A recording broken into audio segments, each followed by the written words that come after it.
Welcome to the Once Upon an Island podcast. My name is Wesley, and today I'm joined by Mary. Can we just call you a permanent guest at this point? Yeah, I think that's probably smart. Surprise, it's Mary. Okay, so first off, just want to mention our Patreon, the Once Upon an Island Patreon. If you join the Patreon, you get to watch all the videos as soon as they're done, as soon as they're exported off my computer. They're on YouTube. You can watch them. You don't have to wait for them to actually be posted publicly. And also, you get access to the MP3 files of these podcasts. So if you don't want to watch the video on YouTube, as soon as they get released, you can just download the MP3 and listen to it that way. But yeah. Oh, and very quickly, I want to mention that tomorrow, Friday, the 13th, I know, what a scary day. Are you scared by Friday the 13th? No. You should be, because tomorrow I'm releasing the first Survivor Africa video. And then everyone should be expecting Survivor Africa videos for the next month and a half, I would say. 39 days of Survivor Africa videos. I know you're about to say that. I was going to say. Yeah, because I told you the joke already. All right, so let's dive right into this. We pre-planned, as you may have listened to the last podcast, we planned out having a podcast right before the finale. So after the penultimate episode, before the finale, had no idea though that both the last podcast and this podcast would end up being about Dan in a way. Well, it doesn't have to be about Dan. No, I'm saying we gotta address that first though. And last time it was definitely the biggest issue of the episode. This time it's more of a footnote. It's more of a continuation off that last episode, because since that last episode we talked about, there hasn't really been much in the way of Dan doing anything that should get him kicked off the show. I mean, he called them jerks or losers. Losers at one point. And I don't know if you noticed, this is a quick side note, but last night when he was doing the puzzle, when he spelled the word Sith in the puzzle, and they showed it for like a second. Did you see that? Yes, I saw that. Yeah. I don't know. I felt like that was foreshadowing I thought they were just being jerks, but I didn't realize this is also the same episode they're going to kick him out. So yeah, good on the editors. That was pretty funny. Also, what are the odds? So let's briefly cover this Dan thing. So it is the next morning after. Not much information has been revealed, but there is a People article that tells us exactly. Well, not exactly. It tells us what happened basically, without giving away names. So we'll jump into that, and then we'll go from there. So the People article basically says that Dan was removed from the game as a result of an undisclosed incident. That's what we were told at the end of the episode. But it sounds like, per multiple sources from People, that as Dan, after an immunity challenge, Dan touched a female crew member's leg. And it doesn't specify whether it's like the thigh or the ankle, but apparently he stumbled, or supposedly stumbled, and touched a female crew member's leg. And he swears it was an accident, but I feel like at that point they were probably at zero tolerance for him touching anybody, period. What do you think? Yeah, I would say that's likely. I thought it was worse than that, honestly. But it sounds like, I'm sure what probably would be is that CBS couldn't afford for anything to be like, well, Dan was doing this and this and this, and they let him stay on. So, yeah, like you said, it was just zero tolerance. So he sounds like he's just a sleazeball, honestly. I mean, I don't know the man. I've only seen what I've seen, and it was edited for TV, but he doesn't sound like, he sounds like he has a problem. He needs to get some help. So what's weird is that we saw it at the end of last night's episode. We saw Dan get kicked out, but it says that this is after an immunity challenge. So I wonder how this is going to be handled next episode, because if there's an immunity challenge, then we have to see it. We have to see who won the immunity challenge. So I know that I figured that they put it in this episode, so we talked about it and got it out of the way, so it didn't taint the finale, I would say. Yeah, I'm sure. So they didn't want it to be at the beginning, starting the finale with the immunity challenge, and then Dan gets kicked out. So, I mean, that's all you could really talk about. At that point, whoever wins is going to be overshadowed, if they're not already overshadowed. So I kind of get the decision of why they put it in this episode, but we still have to see an immunity challenge with him, if that's truthful, if it really was after an immunity challenge that this happened. I mean, it's possible, but I don't. So will Dan be on our TV next week, or are they just going to tell us this person won an immunity challenge and not show it to us? You know what I mean? It could have been before the immunity challenge, though. No, well, okay, well, all right. So could have been the morning right after tribal, and the crew member just now came forward later or whatever. So all right, so People have spoken to multiple people, what are the odds, involved with the show's production who confirmed that the incident in question, which involved a member of the show's production team, happened after an immunity challenge as Dan and other contestants were getting into a boat to transport them back to camp. The incident was not caught on camera, but at least one other contestant witnessed it. So it happened after an immunity challenge. And what I'm saying, if this is to be believed. What I'm saying is that doesn't mean that's the next immunity challenge. This could be a past immunity challenge that is just not being I'm brought tracking. up. Okay, so this could have been like the one we watched last night where everyone did the spinning, and then after that one he touched somebody, and then they. What you're saying is after that immunity challenge, it's very possible he did that.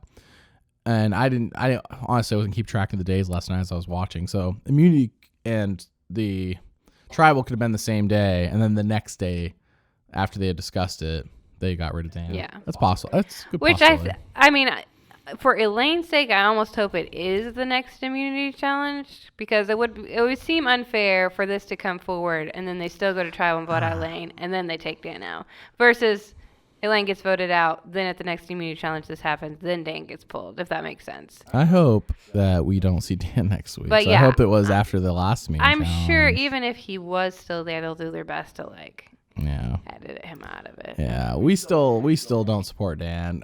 We still don't back him up. We still think he's in the wrong. In this case, it's at least in this case, no one could take advantage of it from a strategy standpoint. So it sucks that it happened. I think it does taint the season. That one whole merge episode, and now this, I don't know. It just really taints the whole season. It sucks for the other 19 people on the season and for everyone who works on the show that this one guy, though I was thinking last night, this is the first season that we talked about in the preseason that Jeff and company did the casting for, and no longer the previous casting director, Lynn Spillman.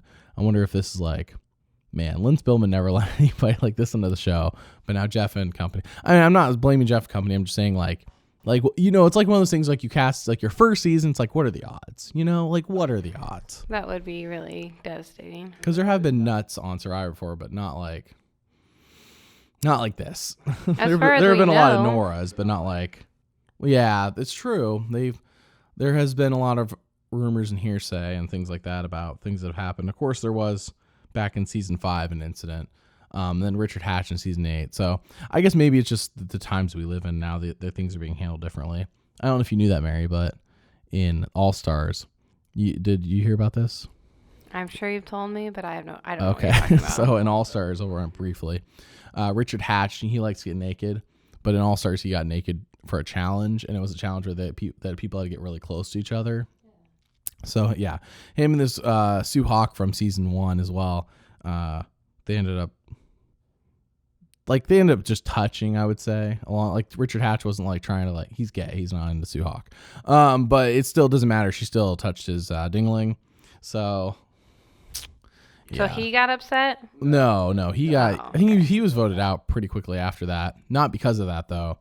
But she actually threw a fit the day or two after. She got really upset, and she got really upset and she quit. And I think hearsay is that she got a settlement from CBS. So, anyways, but that wasn't viewed as like, oh, Richard's this evil guy back then. It was still like a really negative moment, but it wasn't viewed in the same way that Dan's being viewed now for touching a female crew member's leg and touching Kelly's face and stuff like that. So I mean, there's a little bit different. If Dan was naked and was in the immune challenge, and if he did what Richard did, I feel like this would be even worse. It's just a difference. Like All Stars 2004, it's been 15 years, so difference in times. So anyways, that's all we have on Dan. Dan's out. I think he should be ranked as last place. I think First Boot Ronnie should be ahead of him. Go ahead. I had one more thing to say. I was just going to say, I was reading an article this morning, and it said that the finale will be taped and not live. This is true. I wasn't quite there yet, but we can go there now. Oh, you already brought it up. Well, it was related to this because they want to make sure that nothing Oh, it's definitely related to this. Okay, fair enough. So in case you haven't already heard, basically what they're going to do is, so normally the finale happens, we're just going to stick with Eastern time here. Normally the finale happens from between 8 p.m. and 11 p.m. They cut that up however they want, whether the actual episode's 2.5 hours of the 3 or it's just 2, it doesn't matter. Either way, they have 3 hours of Survivor on television between the finale and the reunion. So actually what's going to happen is they're going to, instead of doing it live between 8 and 11, they're going to do it live between 4 and 7 Eastern. So basically everyone will actually know the results. I mean, not everyone. The people who are at the show will know the results before America. An hour and a half before the actual show airs on television. And yeah, they says because basically it's due to this incident, and I'm pretty sure they're doing it so that in case something happens on television or something said on television they don't want, they have the option of cutting it out. Because normally what they have with the live finales is a 10-second delay, and that 10-second delay is just not enough time if you really want to cut something out or something happens. Yeah. So they're just covering their butts here. It's just really unfortunate. It just really makes the season. I don't want to rewatch it. Eventually, I have to. This season already was kind of just meh. Meh. That's my analysis so far this season. Meh. When Dean's supposed to be the funniest character on the show, and he's not really that funny. He's just more of a goofy. I thought Lane was the funniest. Yeah, Lane. I think Lane. We didn't even know who Dean was until last night. Basically, he hasn't done anything. Yeah, but Dean's been like Detective Kowalski. Okay, and sure, he had that one other time. Dean's not like a natural comedian, so he's doing goofy things, but he's not. I don't think he has that like Elaine has a natural comedy to her that Dean doesn't. But anyways, so last night that happened. So let's get into the actual episode. We go in the episode with Elaine, Dan, Dean, Janet, Lauren, Nora, and Tommy. And it seems like the current game plan for strategy is Tommy and Lauren are in the rest of the Vokai. We're just going to pick off Elaine and Janet. That seems to be the case. Well, from what I gathered last night, Tommy thinks that Nora, Dean, and Dan are all goats. And I think and right now I really think Tommy's going to win. We're going to get into rankings later, but it seems like between the merge and now, like if it ain't solidified in anybody's mind, Tommy's got this thing in the bag. I'm shocked if he doesn't win, because he says that Lauren is a threat. Every time something happens in the show, we hear from Tommy. To what is Tommy thinking? What's happening with Tommy? What does Tommy want to do? How does Tommy feel? Like when Dan goes last night, we hear from Lauren, oh, Jeff's on the island. And we're like, what? That's not really like what am I thinking? It's just like, whoa, crazy. Why is Jeff here? But then as soon as Dan's gone, as soon as Jeff says that, it's like Tommy's like, oh man, what do I have to do? What do I have to think? And of course, they don't actually know what Dan did. They just know Dan's gone. So there's but Tommy's like, but in that confessional, first thing we hear from Tommy. What does Tommy think? What is Tommy gonna do? What is Tommy wanted to drag Dan to the end. I think he wants to drag Nora, and I think he wants to drag Dean to the end. He did until Dean played last night. He says that, but I don't think he sees Dean as a bigger target than Janet or Lauren. I really don't think he sees that. I think he's going to debate between Janet and Dean. Because people like Janet, and Lauren has been like his number 2. Lauren's been his number 2. He's going to get rid of Lauren, I'm sure. But Janet, I don't think has that. Just because people like her doesn't mean in today's Survivor that she'll win. I don't think she's done. You know what though? As much as Dean has. So I think we almost need to approach this as if you were in Tommy's shoes, what would you do? Because you look at your competition. You just got rid of Elaine, which by the way, Elaine had the really heartfelt speech at the end. I felt like that was genuine. What do you think? Yeah, it was genuine. I mean, Elaine's always spoken from her heart, I feel like, and that's one reason she's so likable. And this was the first time we probably saw her get really emotional about it, because she knew she was getting ready to go. But no, I thought it was really good. It was really powerful how Janet and Lauren were comforting her. And, well, really Janet's words to her, I think. Because it's true, Survivor isn't, at least what you hear, it's not just about the money. It is finding out about yourself and what you can handle. And it seems like Elaine's maybe got a hold of some. I'm surprised Elaine's 41 years old. Yeah. And Tommy's only 26. I thought Tommy was like 30, but no, he's 26 and Elaine's 41. I'm a bit surprised by that. Everyone else's ages that stack up. That just threw me off. Yeah, no, Elaine going, I don't know. Elaine kind of got like so from Dave vs. Goliath, Christian Hubicki was like a fan favorite. Like everyone loved Christian. Nobody really thought, I think he was going to win, but everyone loved him nonetheless. And then when he goes, it's like a really sad episode. Like I remember like his boot being pretty sad. And they kind of gave Elaine that treatment, but I don't feel like Elaine's been the fan favorite in the same sense. Like, she has not gotten a talk. She's not been in the show nearly as much as Christian was when he was booted. So I don't feel like I have as much of a connection to Elaine. But a lot of people do like Elaine a lot. I mean, she has a big following on social media. Does she? Did you check that recently? No, I just mean sorry. In a lot of the comments on Survivor-related things, everyone is always commenting on how much they love Elaine, how much they want her to win. Sure. She could have a large following on social media. I don't know. I haven't checked her personal social checked. media. Sure. I'm just saying that people seem to like her a lot, which is why they voted her off. I think she would get a lot of votes at the end. Yeah, so... Even though she's not like a really good strategy player, I don't think she's that great at strategy. She didn't really do great in challenges either. She did find an idol waist high in a tree. She did find an idol. So did Janet on a walking path. They didn't have to leave the walking path. Her and Janet.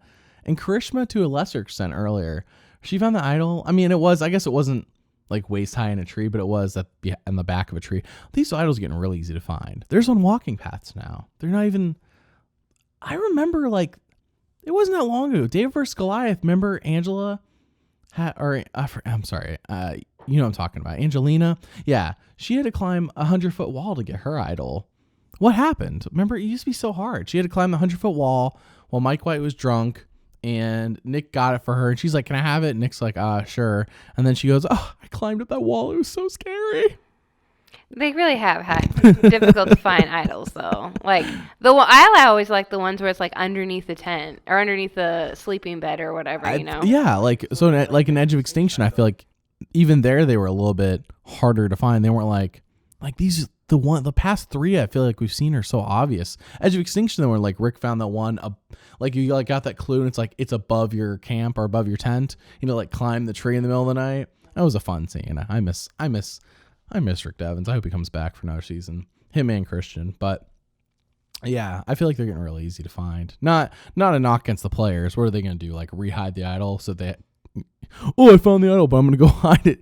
I'm going to make it harder to find, sleep on it so I forget, and then go find it again. Like, no. Like, well, it's just... also people have been watching the show for a long time, so they really do kind of know where to look, I feel like. But they don't, do they? Like, I feel like they're on the walking path. The idols are on the walking path at waist high. Like, you don't even have to bend over, really. You just, like, reach an arm down into trees and you find them. I don't know. It's getting to, like, I'm a fan of people finding idols, but this is ridiculous. Island of the Idols is certainly living up to its name. I hope that it gets a little bit harder to find in the future again. Going back, just like, go back to being a little bit harder. I don't care about the number of idols. I care about how hard, I don't know. I just care about how hard they are to find, I guess.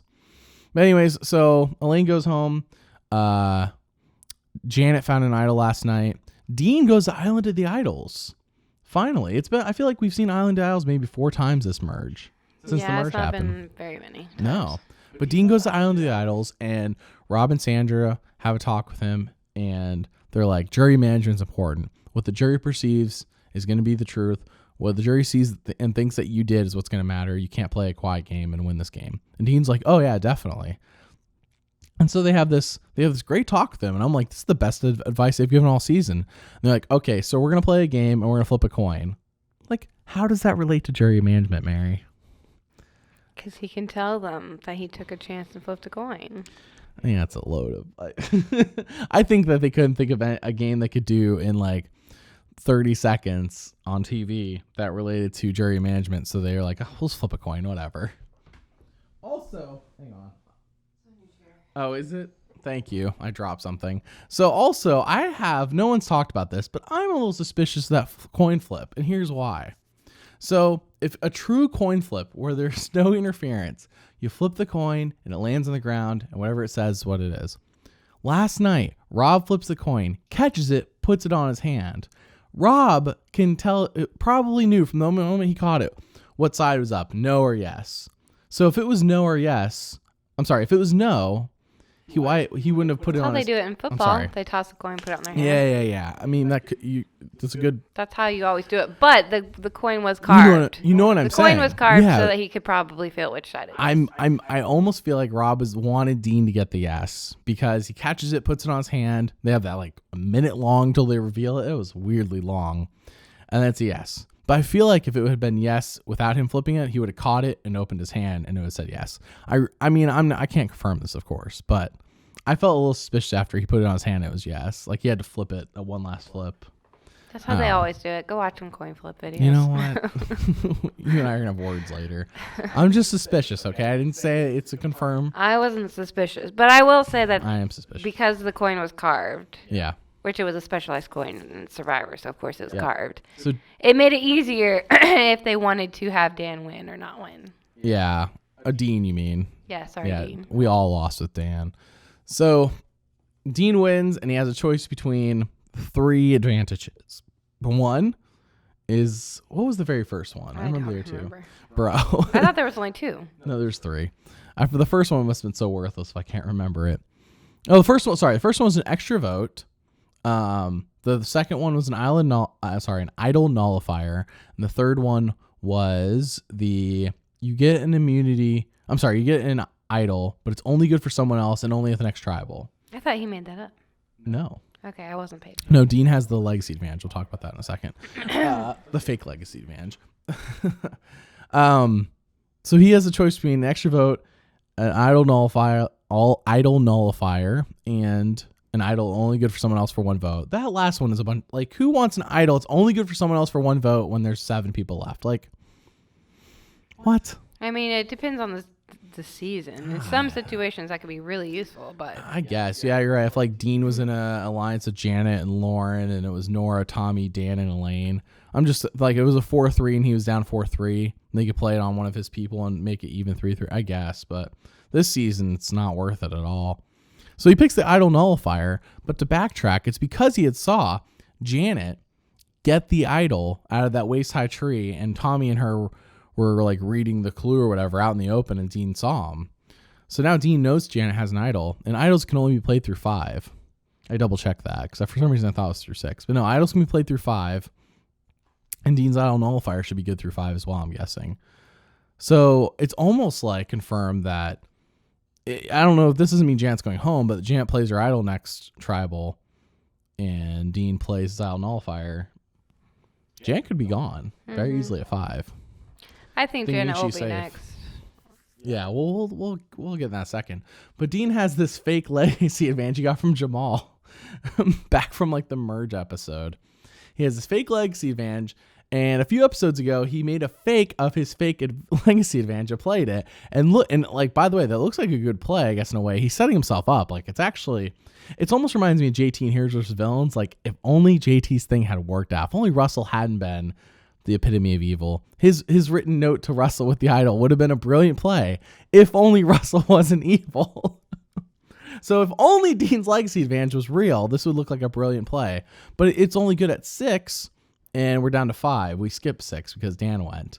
So I wonder, and they've spent so much time setting up. I wonder if like he's gonna explain this, like he gets the final tribal and he's gonna explain, well guys, I actually had this thing, I couldn't get to play because of the thing that happened, and but like I have it and it's like totally real, and then he asked Jeff to confirm it. Jeff's gonna be like, this is not real, and then Dean's like an idiot in front of everybody at final tribal. I feel like it's about to happen.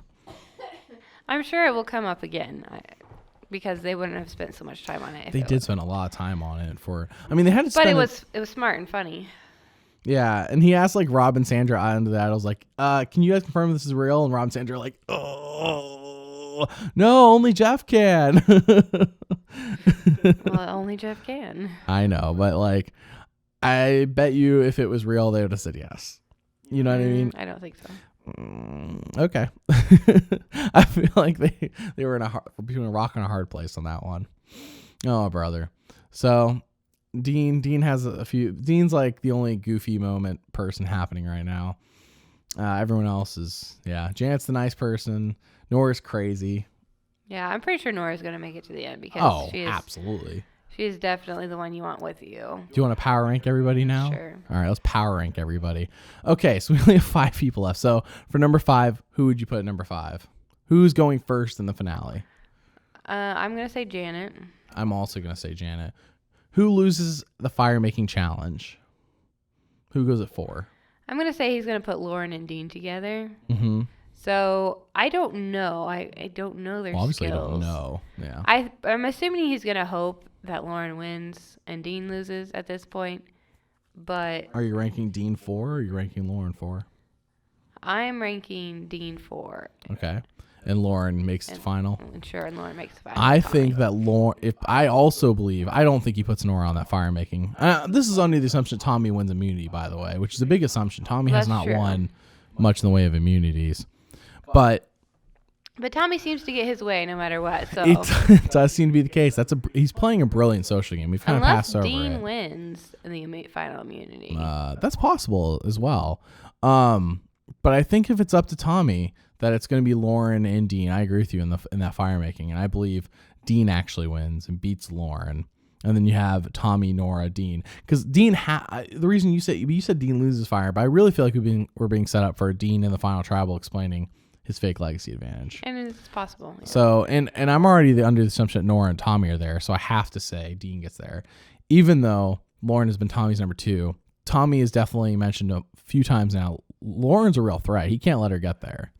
If I were Tommy and I saw Dean had just won this won immunity and has this idol nullifier and he doesn't win immunity next tribal, or I would consider voting him out instead of Janet.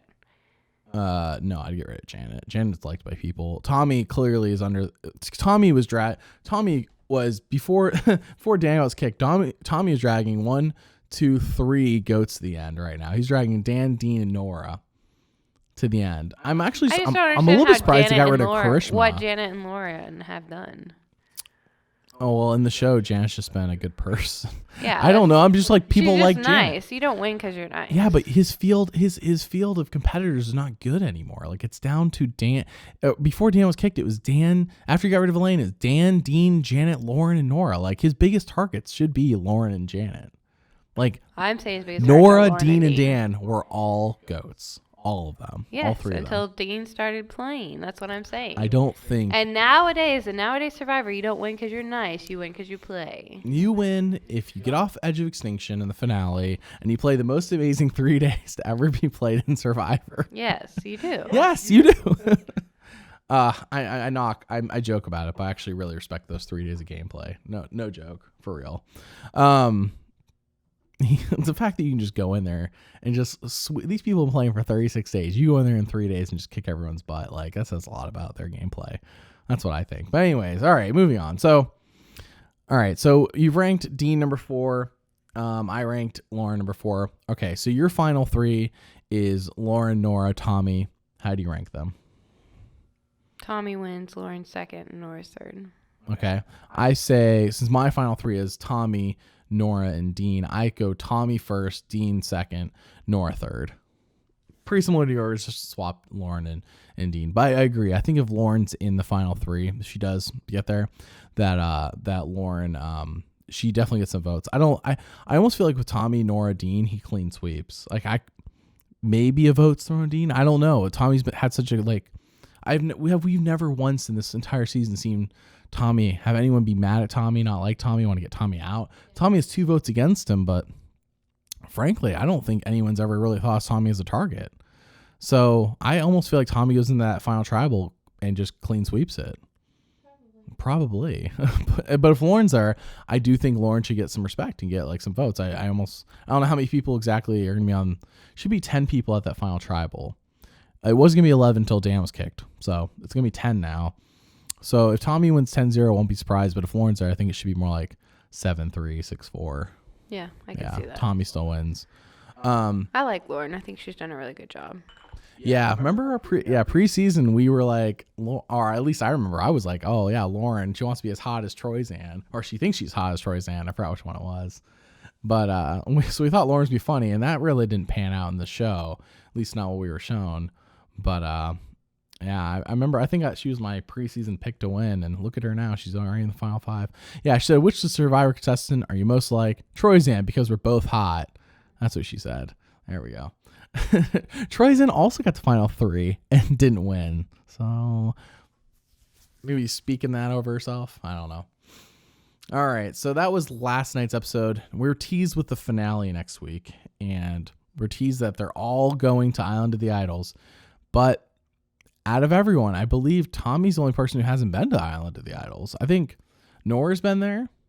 Janet's been there. Dean's been there. Has Lauren been? So maybe it's just Lauren and Tommy haven't been. I want to say Lauren's been. Pretty sure Lauren I don't think been. Lauren's been. Oh, man. It's slipping my mind. I don't think she's been to Island of Idols.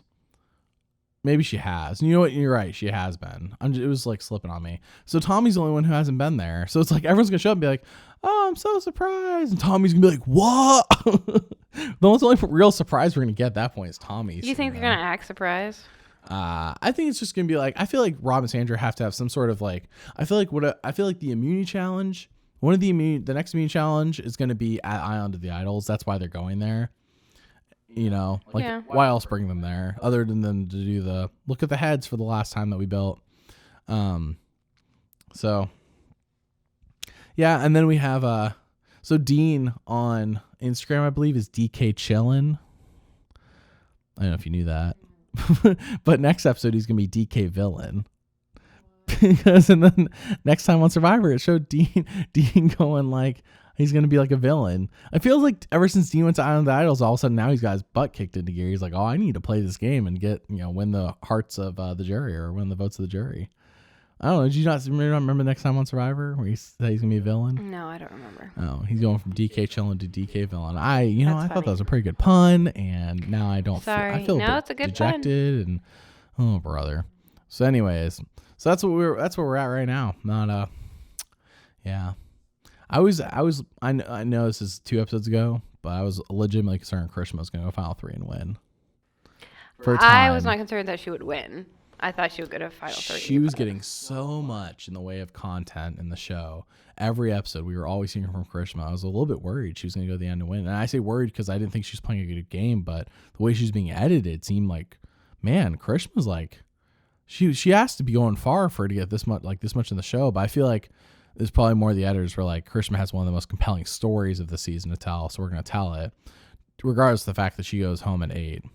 Yeah, I'm sure that's more true. That's probably more true, but man, I was until Krishna went home, I was like, oh my gosh, like I think Tommy's gonna win, but what if Krishna actually pulls a Chris and like in the final episode or 2 just like plays the most amazing 3 to 6 days of Survivor ever seen? Maybe she Chris's us. These people have not seen Edge of Extinction when they play the game yet. They'd only seen a few episodes, so there's no way she had seen Chris pull that off. But yeah, always a little bit worried. So next week, we're going to get a Tommy win, it sounds like. This is the most obvious winner, I feel like, since you didn't see Worlds Apart, but since Worlds Apart, season 30. I last night I was thinking through all the seasons. I'm like, were any of them obvious? Ghost Island with Dom and Wendell seemed obvious that one of them was going to win, but not that. But like, I'm talking like, since Worlds Apart, season 30, it has not been more obvious who the winner was. So well, you never know in Survivor. Yeah, you know what? If Nora wins, I think that single-handedly saves this season from being like one of the worst. Saves this season? Yes, right now this season. If Nora wins, this season's one I'll of the stop last watching Survivor if Nora wins. If Nora wins, this is one of the better seasons. It's like, you know what though? Would have been the best. Why? Version of Survivor is if Reem had won Edge of Extinction. It's kind of what I'm thinking. Like Nora's like the Reem, but like Reem was a lot more fun. More likable. Dude, what are you saying? Bro, I like Reem. I'm gonna get lit like a volcano. All right, so the finale's next week. I hope I don't get spoiled before it happens, man. I gotta stay off Facebook or whatever before it happens. I don't want some jerk's gonna spoil it. Don't be a jerk. Don't be a jerk and spoil Survivor. Yeah, wait till it airs on TV and then spoil it. Oh, brother. Anyways, so yeah. And then we're expected to finally get teased for season 40. Well, we are going to get teased. I guess we're going to get a little mini trailer for War of the Win. Oh, wait, not War of the Winners. Winners at War. I'm still not 100% on that name. I like War of the Winners better than Winners at War. That's what season 40 is going to be called. I like War of the Winners, just like War of the Winners. It sounds great, but Winners at War? Maybe they're trying to avoid War of the Worlds, War of the Winners. Sure, Winners at War. Winners at War. That's going to be an exciting season. I sure hope they don't screw nothing up in that one like they did with this one. But it should be good. You have all winners. All winners, I know. Well, yeah, nobody can target each other for being a winner because they're all winners. That's the point. All right. Well, that's it. Do you have anything else to add? I do not. Cool. Well, guys, as I said at the beginning of the podcast, there will be the first Survivor Africa is dropping tomorrow. In fact, if you check the Patreon right now, it's already on there for everyone actually to see. But the rest of the videos will be released on Mondays, and they'll be much earlier on Patreon though. But if you have patience, they will be on Mondays. All right. Well, thank you for tuning in and listening to the podcast, and we will see you all next week after the finale for our final podcast of Island of the Idols. See if we're right. See if we're right. Yeah. If we're wrong about Tommy, I think so is 99% of the Survivor internet right now. All right. Well, see y'all. Bye.